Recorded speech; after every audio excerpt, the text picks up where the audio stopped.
starting the takeoff run from Boeing, the P-8 Poseidon. Twin-engine maritime surveillance aircraft being displayed for us by Boeing, the United States Navy.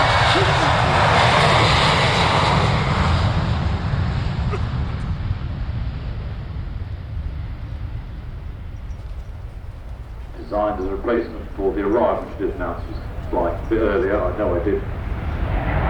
This is the replacement aircraft on that. Really, again, 737. 737-900 wings have been extended, rate tips rather than the usual winglets.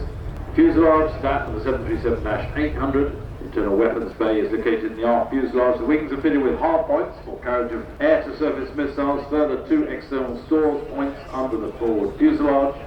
The large nose section houses the Raytheon maritime surveillance radar. It's the AN/APY-10 and the L3 Westcam digital electro-optical and infrared sensor system. Aircraft carry up to 126 sonar buoys, which are deployed by 3 loadable 10-round launchers.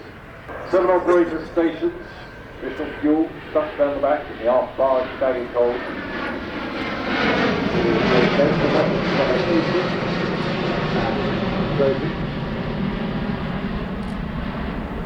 In April, a couple of years ago, Boeing began testing of the Raytheon Advanced Airborne Sensor. This involved fitting the testbed aircraft with a 12.4 metre or 40-foot sensor housing underneath the forward fuselage. Aircraft today configured with 2 inert, I'm glad to hear, ATM-84. They're the Harpoon missiles under the wings. As I say, the P-8 has 4 underwing pylons capable of carrying a variety of weapons in its multi-role maritime and anti-surface warfare missions. Boeing sees a significant export market for the P-8 Poseidon. The Indian Navy became the first overseas customer when there were 8 of them in September 2009. Options been retained for a further number of aircraft.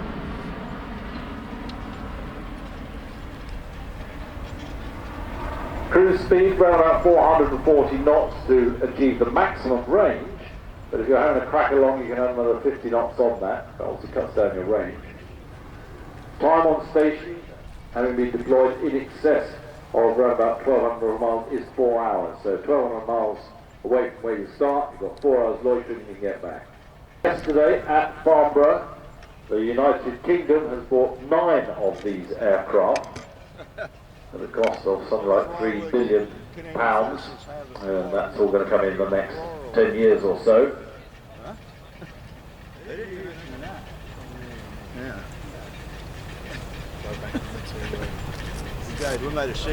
February the 21st, 2014, the Australian government also ordered 8 Poseidons. Mind you, they were part of the development partner. But not totally surprised there, I guess. 2 operational bases for Poseidon are down in Jacksonville in Florida, and with the island of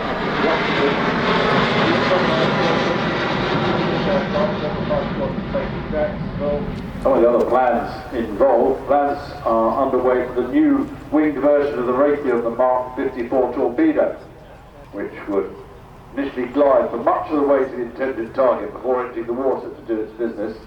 Here comes Poseidon from Boeing. We mentioned earlier this is a centenary that they will be celebrating on the 15th.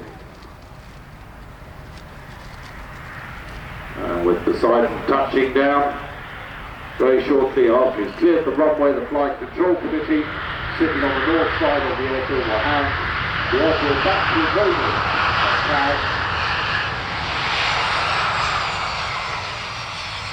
And the Poseidon coming down Petro today.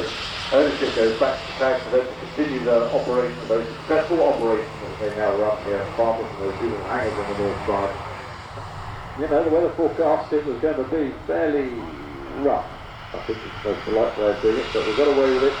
So ladies and gentlemen, thank you for turning out. My name is Justin. You have a safe drive home. We're coming back later in the week to see you then, otherwise we'll see you in 2018.